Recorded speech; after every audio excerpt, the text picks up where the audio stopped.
دویم حق ته لور دغه دی چې کم شیز ته زوی ته ورکې هغه به لور ته هم ورکوي. مثال په طور باندې اختر موقع ده ته بچو ته عیدي ورکوي نه چې زوی ته د 100 روپۍ ورکوي لور ته بس 100 روپۍ ورکوي. دا نه چې زوی ته د 100 نوټ ونیو هغې ته 100 روپۍ ورکوي او لور ته 10 روپۍ ورکوي. دا ظلم دی. ادواړه د ستا د زړه ټوکړي دي، ادواړه د ستا وینې نه پیدا دي، ادواړه د ستا اولاد کې رضی بار نه خو نه دي. نه ورکړې کې به ادواړو خیال برابر ساتي. لباس اعتبار سره څنګه لباس زوی ته کوي هغه لباس په لور ته هم کوي، یعنی قیمت اعتبار سره.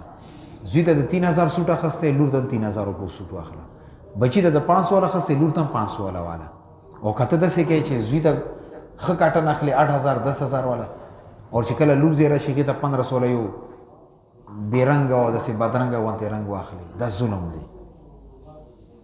اندغه رنګ خوراک اعتبار سره لور اور زوی ته به برابر خوراک ورکوي. دا نه چې کور کې چرګانو پخ کړي دي الوانو پخ کړي لور د الوانو ته کینولي وي او زوی ته د چرګ مخې ته کېدولي. کومه داسې توره کړې ده پاکستاني فتح کړی یا کشمیر فتح کړی یا چیف اف آرمی سټاف ته په غټې عهدې دي چې په هغه باندې چرګانو. دا ظلم دی. او زمونږ د خلک داسې کوي. خوراک کې به دواړو ته یو مقام ورکوي. کم شي زوی خوري هغه شیز به لور خوري. البته علماء دین یو صورت مستثنا کړی دی. مثال په طور باندې زوی بیمار شو او لور صحتمند ده، ډاکټر درته دا وایي چې د بچي باندې ښه خوراک کوه چې دا ښه شي او دلته تا وس نه رسېږي په دواړې وکړي نه په هغه باندې ښه خوراک یې دا عذر دی بیا خیر دی. یا مثال په طور باندې زوی د بیمار شو ډاکټر ته بوتلو هغه باندې زیاته خرچه وشوه لور د ټیک ټاک ته صحتمند هغې باندې خرچه نه کوي بیا خیر. خو دې خبرې باندې خیال ساتئ چې کله د لور بیمار شي بیا به هغه هم ښه ډاکټر ته ښایي چې څنګه د ښه ډاکټر ته د خپل زوی ښودلی دی. زمونږ دا خلک ظالمان چې زوی بیمار شي بیا پېشاور ته بوځي او چې لورې بیمار شي بیا دلته میډیکوز چې کوم هغه کلي کې یو غریب میډیکوز ولي ډاکټرانو سره یو کال 2 کاله تېر کړي هغې ته ښایي. دا ظلم دی. نو دویم حق ته لور دغه دی چې د هغې کپړو اعتبار سره د خوراک اعتبار سره علاج او معالجې اعتبار سره به برابري ورکوي، حق پې پورا پورا ادا کوي.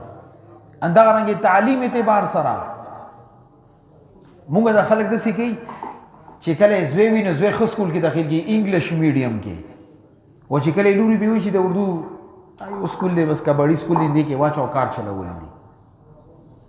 نه چې څنګه ښه تعلیم په زوی باندې کې دغه رنګې ښه تعلیم په لور باندې هم کوه.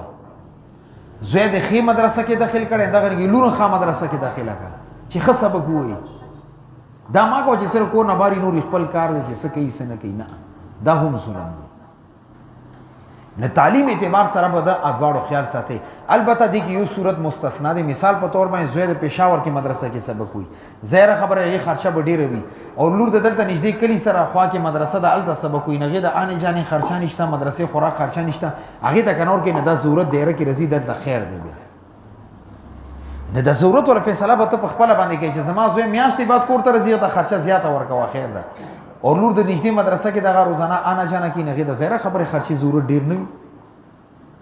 خو نور به د تعلیم اعتبار سره که دنیوي دی که دیني دی هغې کې به د ادواړو حقوقو برابر خیال ساتي.